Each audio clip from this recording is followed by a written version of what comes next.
Kalau ditanya tentang virus corona, apa sih hal yang seketika lo pikirin? Well, di video virus corona sebelumnya dari 1%, kita udah sempat ngejelasin tentang hal-hal basic soal virus ini. Mulai dari apa itu virus corona, sampai dengan tips serta penanganannya. Nah, dari penjelasan itu ditambah dengan banyaknya informasi yang mungkin lo temuin dari berbagai sumber, mungkin sekarang kita jadi cenderung mengaitkan corona dengan berbagai hal-hal negatif. Gue yakin banget bahwa banyak dari kita yang bakal langsung mengaitkan virus ini dengan musibah besar, penyakit yang mematikan, lockdown satu negara, pembatalan semua acara, semua kegiatan dilakukan di rumah, dan lain sebagainya. Yang intinya ya negatif semua gitu. Dan memang betul, corona tentu sangat berkaitan dengan banyak hal negatif yang barusan gue sebut. Corona menyebar dengan sangat amat cepat ke hampir semua negara di dunia. Dampak negatifnya tentu udah gak diragukan lagi.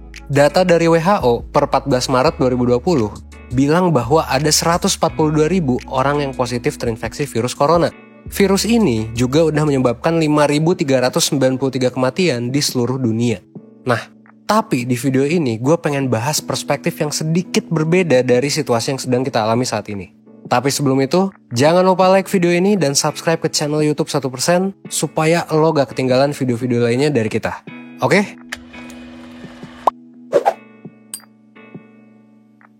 Nah, fenomena apa sih yang sebenarnya terjadi di masyarakat setelah merebaknya virus corona? Well, kita tahu bahwa setelah virus corona menyebar dengan luas, terutama di Indonesia, terjadi pembelian barang-barang dalam jumlah besar. Istilahnya adalah panic buying. Fenomena ini nggak cuma dialami oleh orang Indonesia, tapi juga orang-orang dari berbagai belahan dunia. Bedanya adalah jenis barangnya. Di Amerika Serikat, barang yang banyak diborong adalah tisu toilet dan juga susu. Sedangkan di Indo, hand sanitizer dan masker lah yang jadi barang sasarannya. Sampai harganya jadi mahal banget. Fenomena ini sebenarnya masuk akal dan bisa dibilang wajar juga. Manusia itu pasti pengen survive dan butuh untuk merasakan rasa aman. Akhirnya terjadilah panic buying dengan alasan ya biar aman dan gak ribet aja kan nantinya gitu.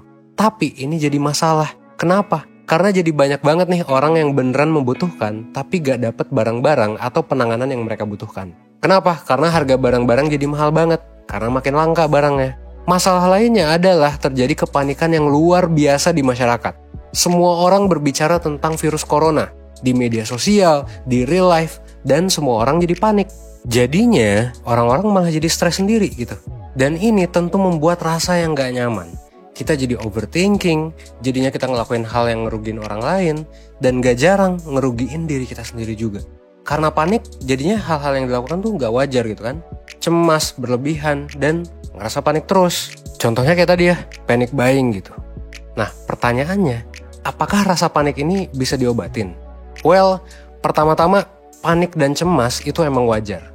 Dan rasa panik ini bisa jadi ngebantu kita juga buat menyelamatkan diri pada situasi genting. Tapi, panik dan cemas itu udah nggak wajar kalau kita udah terlarut banget di dalamnya. Maksudnya gimana? Terlarut itu jadinya kita stres sendiri. Yang gak jarang bikin kita melakukan tindakan tanpa pikir panjang. Kayak tadi, panic buying, nyebarin hoax di sosmed, atau jadinya kita mengalami stres yang berat banget karena menganggap bahwa ini adalah hal yang negatif banget gitu. Sebenarnya, kalau menurut gue pribadi, dibandingkan kita melihat fenomena coronavirus ini sebagai hal yang 100% negatif, dan jadi panik karena hal ini, kita tuh sebenarnya bisa aja untuk ngelihat fenomena ini dari perspektif lain. Momen corona ini, kalau bagi gue, adalah momen yang cukup mengagetkan. Semua acara tiba-tiba dibatalin.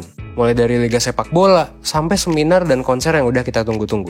Belum lagi, kita juga jadi harus kerja dan melakukan semua aktivitas di rumah. Karena bahaya kalau keluar gitu kan. Yang bisa jadi bakal ngeribetin kita banget. Yang biasanya mau apa-apa keluar, jadi nggak bisa gitu kan.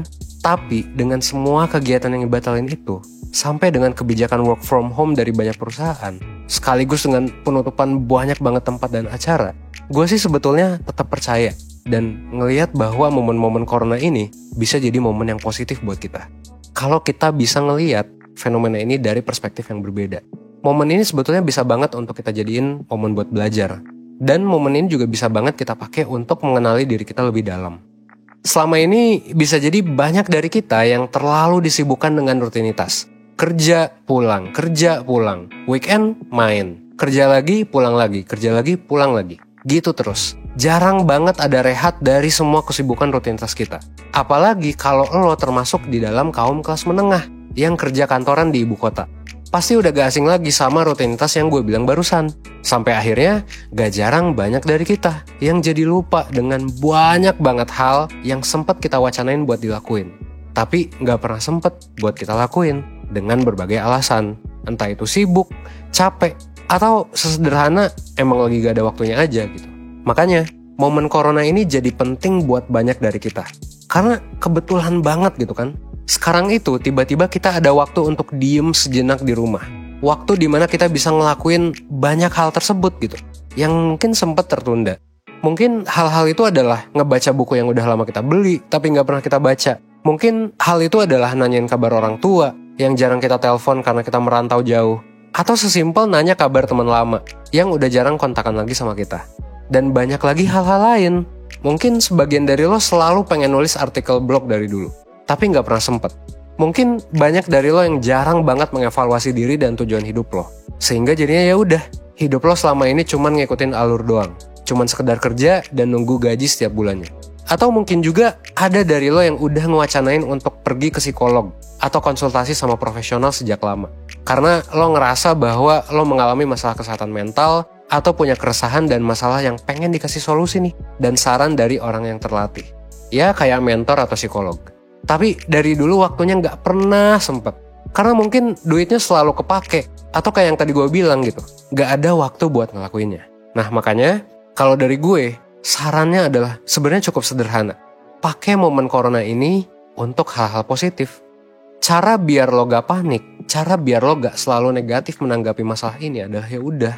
Kalau emang lo punya banyak hal-hal yang kayak tadi, hal yang mungkin gak sempet lo lakuin karena gak pernah ada waktunya, ya lo bisa manfaatin momen-momen ini untuk ngelakuin hal-hal itu. Momen-momen corona ini sebenarnya berharga banget. Karena momen ini bisa kita manfaatin untuk ngelakuin banyak hal positif ke diri kita. Coba deh makanya. Selagi lo kerja atau kuliah di rumah, lo baca tuh buku yang gak pernah lo baca. Coba lakuin meditasi sederhana yang mungkin udah dari lama lo wacanain tapi selalu tertunda. Coba deh nonton tutorial YouTube yang gratis dan coba lo mainin alat musik yang bisa jadi udah jarang lo mainin. Coba juga telepon lagi teman-teman lama lo atau orang tua lo untuk nanyain kabar mereka yang bisa jadi jaraknya udah jauh sekarang. Lo juga bisa nyoba konseling sama psikolog atau mentoring secara online. Kalau emang dari dulu lo udah wacanain untuk konsultasi sama profesional tapi nggak ada waktunya. Dan banyak banget hal yang bisa lo lakuin. Hal-hal yang positif yang sebenarnya inilah waktunya gitu. Gak ada waktu lain lagi selain ini. Intinya sih kalau dari gue ya, apapun hal yang sempat pengen lo lakuin, sempat lo wacanain, atau mungkin dulu lo sering lakuin tapi lo tinggalin karena kesibukan, sebenarnya lo bisa lakuin sekarang. Ini adalah waktu yang bisa digunakan untuk melakukan hal-hal ini. Fenomena corona ini memang patut diwaspadai, tapi selalu ingat aja untuk tetap ngambil semua hikmah dan semua hal positif yang bisa kita dapat dari kejadian ini. Karena balik lagi, persepsi dan respons perilaku kita terhadap suatu kejadian, entah itu positif atau negatif, itu kita sendiri yang nentuin. So, yuk kita manfaatin momen-momen ini. Panik sih wajar, tapi kita selalu bisa ngambil perspektif lain dari kejadian ini. Senegatif apapun kejadian ini, kita selalu bisa ngambil perspektif lain dari kejadian ini. Senegatif apapun dampaknya nanti. Itu hal pertama. Lo manfaatin momen-momen ini untuk ngelakuin hal-hal positif buat diri lo. Hal kedua, kalau misalnya lo ngerasa negatif akhir-akhir ini, mungkin lo bisa nyoba untuk mengubah perspektif dan mindset lo. Contohnya gini, kalau kita ngelihat keadaan sekarang, wah kayaknya tuh negatif banget gitu kan. Di bulan Maret saham anjlok banget. Kalau kita bandingin sama bulan Januari, wah udah chaos banget kayaknya kelihatannya kan. Dan kalau kita bandingin sama keadaan tahun lalu, well anjloknya saham ini udah gak kekontrol banget kelihatannya. Nah tapi gue pengen nyoba ngajak lo untuk ngeliat dari perspektif lain. Nah sebenarnya kalau kita ngeliat dari perspektif yang lebih luas, jatuhnya penurunan saham ini tuh ya sebenarnya cuman penurunan dikit doang. Apalagi kalau kita ngeliat dari perspektif yang jauh lebih luas lagi. Kalau dari awal penurunannya itu sebenarnya nggak ngaruh-ngaruh banget gitu. Ini salah satu contoh kasus aja, dimana kadang kita ngelihat wah sebuah hal itu negatif banget gitu. Padahal kalau kita coba gali dari perspektif lain, bisa jadi ya mungkin ini hanyalah salah satu rintangan dalam hidup yang harus kita lewati gitu. Intinya sih gini, Ketika kita ngelihat sesuatu yang kesannya negatif banget, coba deh buat kita untuk lebih ngelihat dari perspektif besarnya. Coba inget juga filosofi santuy yang pernah diajarin di 1%.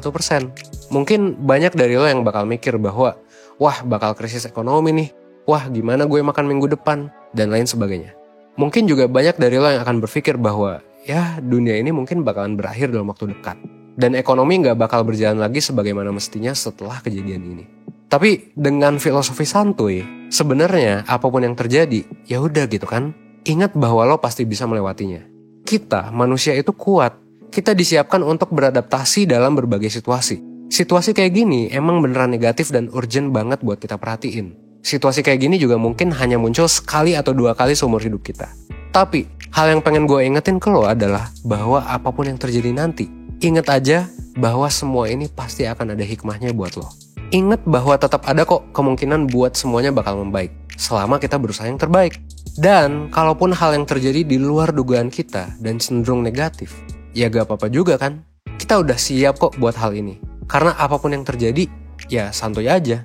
Kita fokus sama apa yang bisa kita lakuin, ambil sisi positifnya, sambil tetap mengembangkan diri terus-menerus. At least 1% aja setiap harinya. Apapun yang terjadi. Selama kita punya growth mindset, gue yakin kita bisa menghadapi semua tantangan di masa depan. Karena kalau kita gak optimis, bakalan sulit buat kita untuk menghadapi tantangan ke depannya. Please, optimis lah. Ini adalah waktu lo untuk berjuang. Yuk, bareng sama 1%, kita hadapi semua masalah ini dengan mindset yang optimis. Bareng-bareng, kita pasti bisa. Kalau lo lagi ngerasa cemas banget nih, atau negatif banget karena situasi yang disebabkan oleh corona sekarang, atau kalau mungkin lo mau mulai mencari hal positif dan baru yang bisa lo dapetin selama mengisolasi diri di rumah, lo bisa banget dapet bimbingan dari mentor dengan ikut online mentoring dari 1%. Ada layanan mentoring via chat dan telepon, so sesinya bisa dilakuin di rumah aja, dan pas banget juga kita lagi ada diskon 50% buat lo yang mau ikut online mentoring, khusus untuk paket Super Plus. Buat informasi lebih lanjutnya, lo bisa ke Instagram @1%official karena diskonnya terbatas sampai 22 Maret 2020. Atau kalau lo mau langsung daftar, lo bisa klik link yang udah gue taruh di description box dan juga di comment section. Oke? Gue harap semoga video ini bisa ngasih perspektif lain, sekaligus juga jadi energi positif yang nantinya bisa lo sebarin lagi ke banyak orang. Please, lo like, comment, share, dan subscribe video ini. Gue pengen kita semua sebarin energi yang positif ke lebih banyak orang lagi. Ingat untuk tetap waspada dengan virus corona, tapi ingat juga untuk enjoy the process, enjoy the moment, dan lagi-lagi tetap santuy dalam menjalani hidup. Kita hidup cuma sekali, dengan waktu yang singkat. Yuk, kita sebarin energi positifnya dan ambil hikmah dari semua kejadian yang kita alami. Dan jangan lupa juga untuk berkembang at least 1% setiap harinya, apapun yang terjadi. Oke? Akhir kata, seperti biasa, gue Evan dari 1%, thanks.